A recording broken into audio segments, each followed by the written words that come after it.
Hi Gemini, and welcome to your weekly forecast. So I'm just shuffling the other deck, Gemini weeklies, and let's see what this week has in store for you.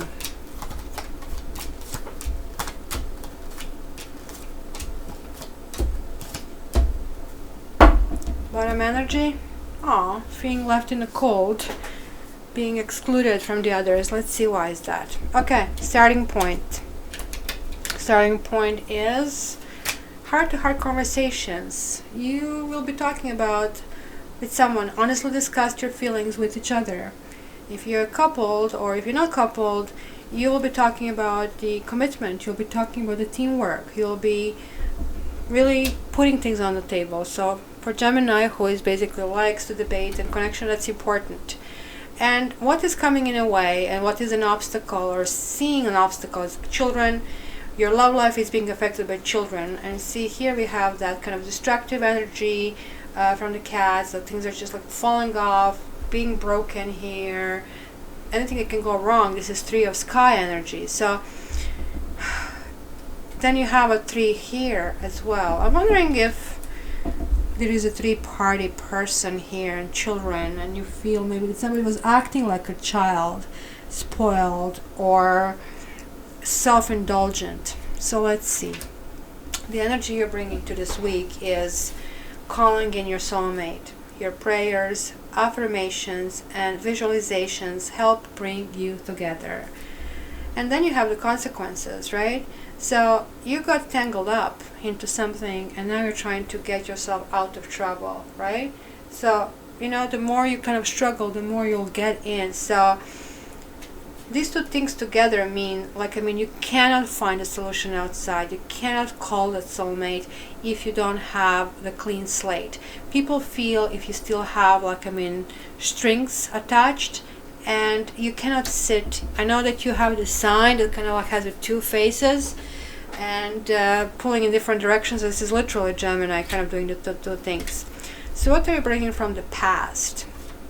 Religious factors. Your love life is influenced by your religious upbringing and spiritual path. And this is coupled with 4 of fire reversed.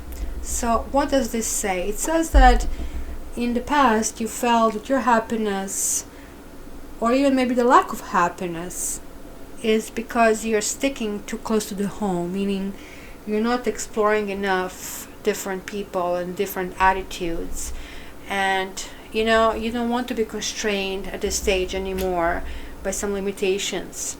And this shows here for the lesson of the week.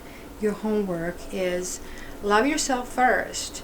Your self-respect makes you more romantically attractive.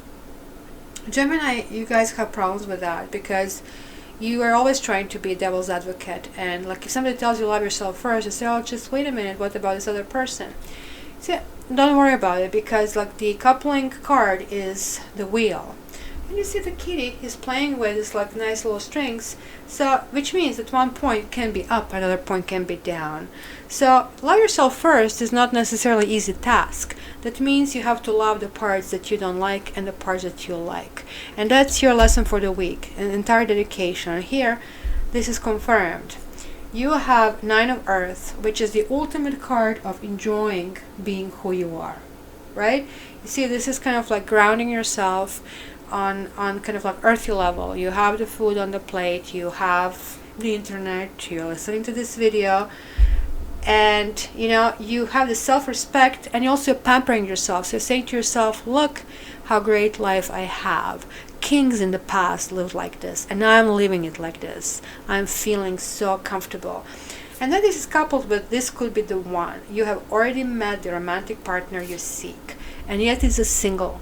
So that's that energy that you have, that you maybe did meet someone and you felt you maybe want something different. Maybe it's time to try different things before you kind of go for maybe that kind of worked.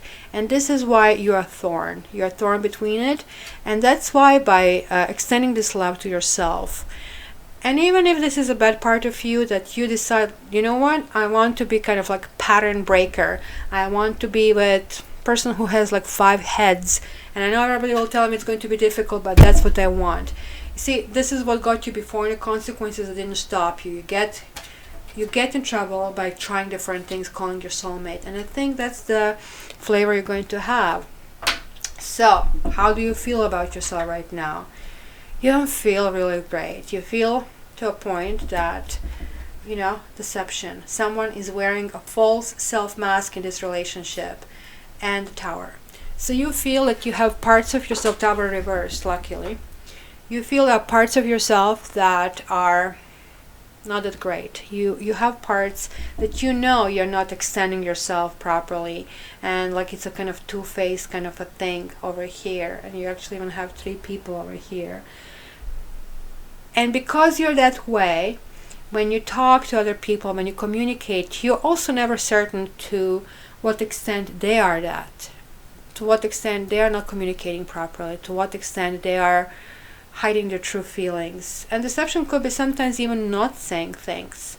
And your kind of deception by omission, by actually not saying what bothers you and continuing with that, the person is going in the direction. So somebody, let's say, has a dress with oil spot on it, and you're not telling that. So this person is walking around completely clueless.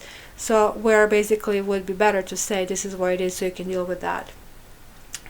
This is making it even more powerful because it's coupled with the Tower. And Tower means that structures are not built properly. I think you are intricately knowing that this is what's the case, that you have to shake off certain things in you, something that maybe was normal for you and you're used to it, and the tried and true, you're going through these religious factors, you're following what your family told you, what you have been trained, and the results? Heartache. Third person, maybe you have children with someone. Now there are issues with children, you have to deal with your ex and with the children, and you're not happy with either of the situation. Kids becoming impossible, the ex is impossible.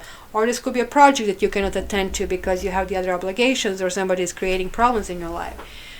And that's how you're feeling. You're feeling you are fed up and you want to deal with that. So how the others see you when all this kind of stuff, transformations obviously coming on, the changes are coming. The other friends are seeing you, hey, let me in your life. Let your friends help you. Look, ask for and accept support from others. And it's coupled with yet another friend. Let me be your friend. And the friend is somebody who is going to be really there for you, somebody who really feels you, somebody who really gets you. It's a really nice card, and you'll feel really supported and energized through all these kind of things. Hopes and fears. Again, fears obviously is like that you fear that somehow there is something in you that is not making you good enough. But this is reassuring you that what you have is worth waiting for. It says divine timing is at work in your love life, meaning things maybe didn't work out now because you had to learn these lessons. You would never get to the point of learning these lessons if things worked out to this extent. And this shows here, look, the kitty is so fed up. You have a 6 of sky. You kind of want to get in trouble. Look at it, it's like this fierce fight going on. And that's it. You're scratched, you get wounded. But you know what? It's time to leave this. I am not interested. I am pulling out, and guys, whatever it is, it's behind me. And you are focusing right now to you. And it's a lovely, lovely ending. Past life relationship. You have known each other before, and the floating cat reversed. So both of them are talking about some form of self-imprisonment. It's of course not the one with chains. It's not the one that is like hard, like devil. But it is a different kind, sometimes even more dangerous. Because lure of meeting somebody who is feeling so familiar, or sort of like that we feel kind of like we have to be with this person. There is something so appealing, because that's what here shows, like you're looking from a different perspective, but you're falling and you can kind of injure yourself, kind of like that element of danger is not really a solid ground. So as long as you're aware of that you're starting your week with heart-to-heart conversations and issues with children or with a third party, and ending the life sorry, not life, pardon me. I really hope you're not ending your life. No, I'm taking it back. Gemini is not ending their life this week. Absolutely, they will die one day. I predict that. So mark it down. One day, guys, you're going to die. But it's not going to be on my watch, and it's not going to be this week. So this week, there is like this beginning of the week with kind of tension and discussions and getting in a kind of matter. And end of the week is like past life relationship, and you're kind of revisiting. But guess what? You are learning something this week, and you are looking at things, even though you're not fully healthy and fully kind of acknowledging what you have learned. You are actually, before jumping in it, you are actually thinking through it. You're like constraining yourself of big activity, and you're pulling yourself back. So good for you. Remember the lesson for the week: love yourself first. Enjoy your week, Gemini. I love you.